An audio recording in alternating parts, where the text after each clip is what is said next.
Doris बितर एक ऐसी लड़की जो अपने बचपन में काफ़ी ज़्यादा टॉर्चर हुई थी। बट ऐसा कहते हैं कि आज बुरा हो तो कल अच्छा होता ही होता है। लेकिन डोरिस बितर के साथ ऐसा नहीं था। उसके आगे की ज़िंदगी और भी ज़्यादा डिस्गस्टिंग एंड डिस्टर्बिंग थी। उसके साथ काफ़ी ज़्यादा physical assault and mentally torture किया गया था। यहाँ पे मैं कुछ क्राइम केस की बात नहीं कर रहा। चीज़ें तब पलटती है जब डोरिस बितर खुद ये कहती है कि उसके साथ ये सब कोई ह्यूमन नहीं बल्कि घोस्ट एंड स्पिरिट्स कर रहे हैं। ऐसी स्पिरिट्स जो हम और वो भी नहीं देख सकती थी जब वो एंटिटीज उसके साथ ये सब चीज़ें कर रही होती है। इस केस में 20 से भी ज़्यादा इन्वेस्टिगेटर्स काम कर रहे थे। इस केस में खुद university of the California involve हुआ था। ये ऐसा केस है जिसमें इन्वेस्टिगेटर ने खुद आई विटनेस किया था और इस केस में कई सारे फोटो एविडेंस को भी कलेक्ट किया गया था जिसको मैं तुम्हें आगे दिखाऊंगा। So let's dive in the most disturbing case of Doris बितर।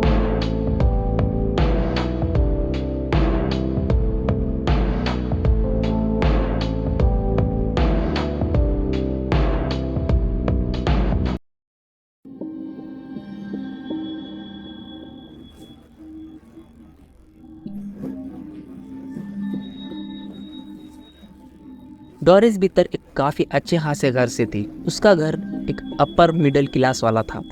बट डोरिस की लाइफ अच्छी नहीं थी। उसके पेरेंट्स दोनों भी उसके खिलाफ थे, बहुत अब्यूजिव थे, बहुत मारते पीटते थे, उस पर ज़्यादा ध्यान नहीं देते थे। जब डोरिस 10 साल की हुई तब उनकी फैमिली कैलिफोर्निया में आके शिफ्ट हुई। ऐसा ही टाइम गुजरा और डोरिस थोड़ी बड़ी हो गई। तब उसके मम्मी पापा के साथ उसका बहुत झगड़ा होता था। उनकी फैमिली उसको अब नफरत करने लगी थी। उसके पेरेंट्स, उसके अंकल, आंट वो डोरिस पे इतना गुस्सा हो गए कि उन लोगों ने उसको घर से ही निकाल दिया। डोरिस का जो बचपन और टीनेज की लाइफ थी वो बहुत ही ख़राब थी। तो वो सोचने लगती है कि उसकी आगे की लाइफ अच्छी गुजरे। शायद उसकी लाइफ में ऐसा था ही नहीं, था तो सिर्फ इससे भी बुरी चीज़ें। आगे चल कर ना वो काफ़ी सारे रिलेशंस में आई बट कोई भी उसका रिलेशन अच्छा चला ही नहीं। जितने भी मैरिजेस की वो सारे मैरिजेस भी टूट चुके थे। उसके जितने भी पार्टनर्स थे वो सब उसको धोखा देते थे या तो उसको छोड़ के चले जाते थे। इसी वजह से उसका कोई भी अच्छा पार्टनर नहीं मिला जिसके साथ वो खुशी से रहे। But at the end Doris 4 बच्चों के साथ रह गई थी। उन बच्चे के भी अलग अलग फादर थे जो उन लोगों को छोड़कर चले गए थे। अब डोरिस उन 4 बच्चों का अकेले ही ध्यान रख रही थी with the no money. And अब तक तो डोरिस की आधी लाइफ भी हो चुकी है जो उसकी अच्छे से नहीं गुजरी। अब इससे बुरा क्या ही हो सकता है, लेकिन जैसा सोचते हैं वैसा होता ही नहीं। उसकी बची लाइफ इससे भी ज़्यादा टेरिफाइंग होने वाली थी।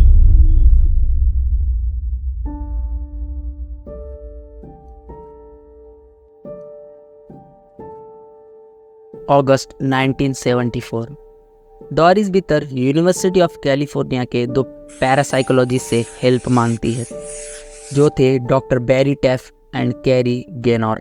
और उन दोनों के सामने एक बहुत ही अजीब सा केस सामने रखती है। डोरिस बितर उन्हें बताती है कि उसका घर हॉन्टेड है और डोरिस ये चीज़ भी क्लेम करती है कि ये पैरानॉर्मल एंटिटी उसको फिजिकल हार्म, टॉर्चर और तो और उसके साथ ज़बरदस्ती भी करती है। वो ये भी बताती है कि उसके घर में 3 स्पिरिट्स हैं। तीनों में एक बड़ी स्पिरिट है जो उसके साथ ये सब करती है।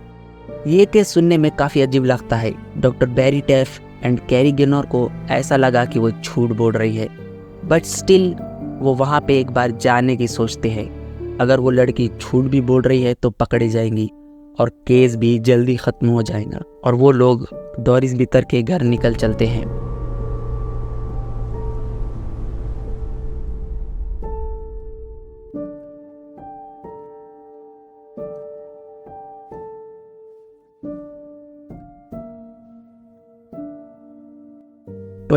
अगस्त 22 1974 वो दोनों पैरासाइकोलॉजिस्ट टेफ एंड गेनोर डोरिस के घर पहुंचते हैं और घर की हालत देखते हैं तो वो घर काफ़ी ज़्यादा ख़राब था।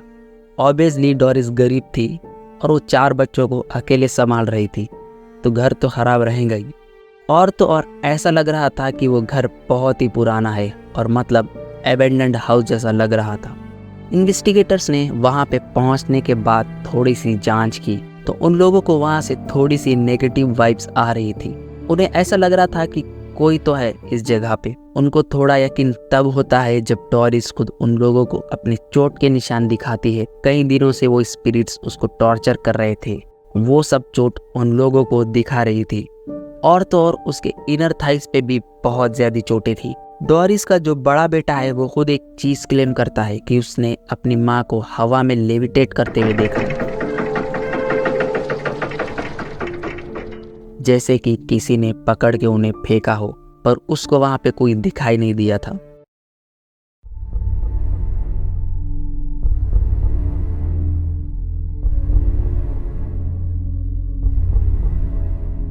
Professional photographer at that same seance captured something that no one in the room had seen. An arc of light which literally frames the subject of the haunting. देखो गाइस, ये इन्वेस्टिगेशन काफ़ी लंबी चली थी, कम से कम 10 वीक्स तक तो ये केस चला था। तो मैं इसको पूरा नहीं बता सकता क्योंकि उतना इन्फॉर्मेशन भी नहीं है कई वेबसाइट्स पर।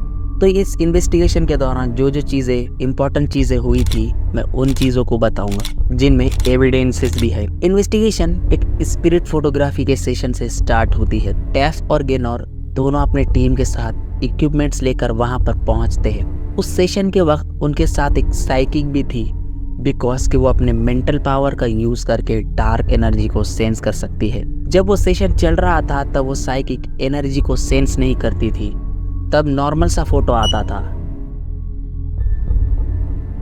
बट जब वो साइकिक एनर्जी को सेंस करती थी तब वो पूरा फोटो ब्लैंक होता था।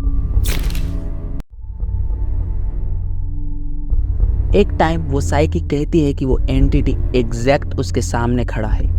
तब एक फोटो को क्लिक किया गया तो कंप्लीट एक ब्लैंक फोटो मिलता है।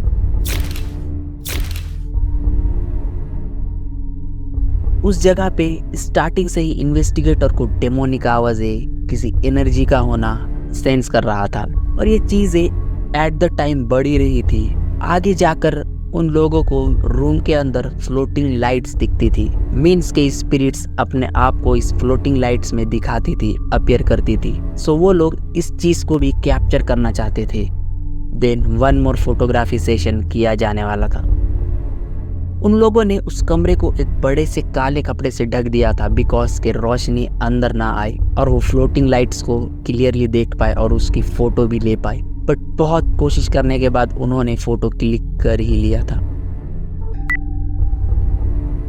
उस फोटो में एक फ्लोटिंग लाइट दिख रहा था जिसमें वो लाइट कहीं से ट्रैवल कर रही है एंड कैमरा ने उसी चीज को कैप्चर कर लिया था। ये लाइट अगर किसी इक्विपमेंट की होती तो लाइट दीवार के कॉर्नर्स में बेंड होती, बट ऐसा बिल्कुल भी नहीं था। लाइट एयर में ही ट्रैवल कर रही थी। और तो और ये 1970 की स्टोरी है। उस वक्त ऐसे VFX नहीं थे और उस टाइम के हिसाब से काफ़ी अच्छे एविडेंस भी मिल चुके थे। जब ये इन्वेस्टिगेशन हुई थी तब ये केस बहुत ज़्यादा पॉपुलर हुआ। जब ये केस दोनों इन्वेस्टिगेट कर रहे थे तब उन्होंने 20 से भी ज़्यादा इन्वेस्टिगेटर्स की हेल्प ली, आई विटनेसेस भी किया था। ये केस कोई एग्जॉर्सिज्म केस नहीं था, ये केस सिर्फ इन्वेस्टिगेशन के लिए था और इन्वेस्टिगेटर्स ने अपना काम बखूबी निभाया था। उन्होंने डोरिस को कहा कि ये घर ही हॉन्टेड है तो तुम इस घर को ही छोड़कर चली जाओ जिससे तुम सेफ रहोगी। तब डोरिस ने नए सिटी में रहना स्टार्ट किया और वहाँ पे उसकी लाइफ धीरे धीरे काफ़ी अच्छी होने लग गई और आगे जाके ऐसा कुछ भी नहीं हुआ। एंड आगे चल के इन 1995 में डोरिस की नेचुरल वे में डेथ हो गई। डोरिस की कहानी तो तभी ख़त्म हो गई थी, बट इसकी इन्वेस्टिगेशन शायद से आज भी चल रही हो क्योंकि ये चीज़ पता ही नहीं चली कि उस घर में आखिर था क्या। इस केस पे एक मूवी भी बन चुकी है द एंटिटी नाम से, डॉक्यूमेंट्री भी आ चुकी है एंड एक बुक भी लिखा गया था। इस केस को ये सारे फोटो एविडेंस एंड ये स्टोरी और भी ज़्यादा रियलिस्टिक बनाती है।